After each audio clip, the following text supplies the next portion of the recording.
Roughly 1400 years ago, during the caliphate of Hazrat Uthman, a Jewish man embraced Islam. His name was Abdullah ibn Saba. Upon accepting Islam, Abdullah noticed that there was one person in Islam whose strength was unmatched, so much so that even the fiercest warriors of Arabia bowed before him. His knowledge was so profound that no scholar in the world could rival him. He spoke of the mysteries of the universe as though he had been present at its creation. And who was that individual? It was Imam Ali, alayhi as-salām. Abdullah ibn Saba was so captivated by Imam Ali's personality that he became obsessed with him. He began to spread the idea that Ali was a divine manifestation, that God had appeared on earth in human form through him. He traveled to different cities, promoting the belief that Ali was God because his powers seemed beyond human limits. When Imam Ali, alayhi as-salām, learned about this, he publicly addressed the issue saying, "I am merely a servant of Allah. Fear God and do not fall into this deception." Imam Ali, alayhi as-salām,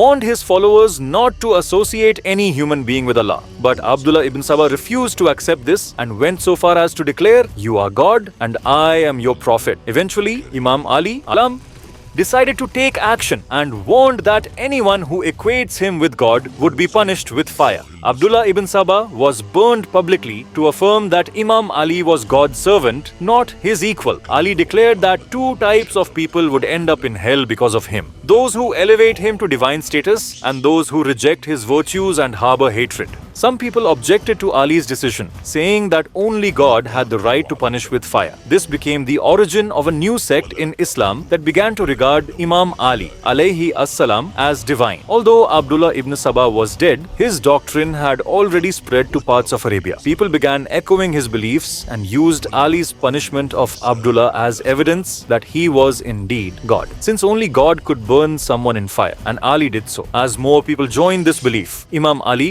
alayhi as-salām, was preoccupied with battles, fighting off Muawiyah, who was threatening to destroy Islam. So this ideological fitna went unnoticed for a time. Eventually, Imam Ali, alayhi as-salām, was martyred. After his death, the sect that deified him grew even more and claimed that Ali never died. Instead, he would return as a divine figure. Years later, during the time of Imam Ja'far al-Sadiq alayhi as-salām, he denounced this sect, stating, "We are mere servants of Allah. May God's curse be on those who equate us with him." Despite this, the sect continued to exist and spread across regions like Iran, Iraq, and beyond, known today by names such as Nusayris, Yasanis, and Alawites. However, the majority of mainstream Shia Muslims regard these groups as misguided. The man who sparked this sect, Abdullah ibn Saba, was originally a Jew who adopted this concept from Christianity, where it's common to believe that Jesus alayhi as-salām is the son of God, or even God himself. Similarly, he projected the same ideology onto Imam Ali alayhi as-salām, which is considered clear shirk, polytheism in Islam, and is an unforgivable sin. Some historians argue Abdullah's motive was to create chaos within Islam through this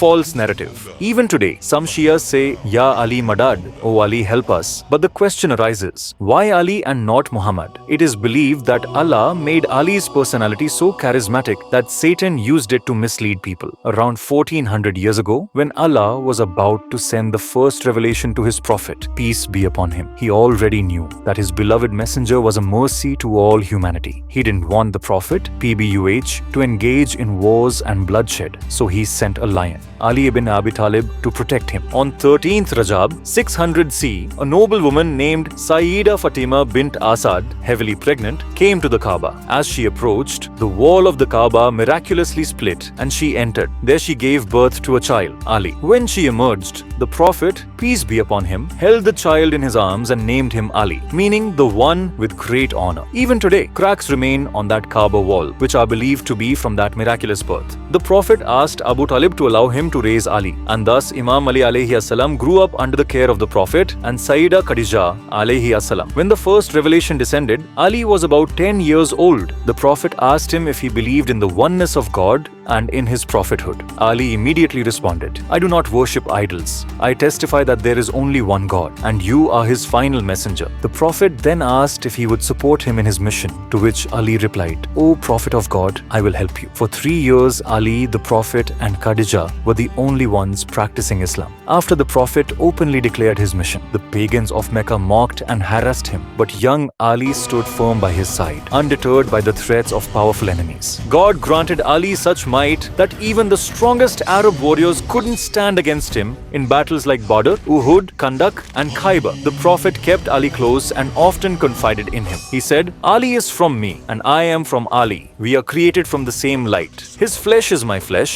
His blood is my blood. His soul is my soul. Whoever abuses Ali abuses me. He continued, Ali's relationship with me is like that of Aaron with Moses. Whoever I am the master of, Ali is also his master. O Allah, love those who love Ali and be the enemy of those who are hostile to him. I am the city of knowledge and Ali is its gate. Ali is with the truth and the truth is with Ali. He is my brother, my successor, and the most knowledgeable of the Quran after me. In another statement, the Prophet said, Allah has commanded me to love 4 people, and He loves them too. Ali, Abu Dar, Salman al-Farsi, and Miqdad. In 631 C, the Christians of Najran came with their priests to debate the Prophet. They believed Jesus was the Son of God, but the Quran clarified he was merely a prophet. When the Christians refused the Quranic verses, Allah instructed the Prophet to challenge them to a mutual prayer, where both sides would pray that God curses the liars. The Prophet brought only his close family, Ali, Fatima, Hassan, and Hussein. When the Christians saw their radiant faces, their leader said, these are not ordinary people. If they pray, mountains would move. Out of fear, the Christians withdrew. This moment affirmed that the Prophet's true family was Ali and his household, even though he had other wives at the time. Imam Ali's status is so high that Allah used him as a test for the Muslim community. As Allama Iqbal once said, what need has he for a caliphate who refuses divinity? Imam Ali alayhi as-salām himself said that 2 groups would enter hell because of him, those who deified him and those who reject his virtues and harbor hatred toward him.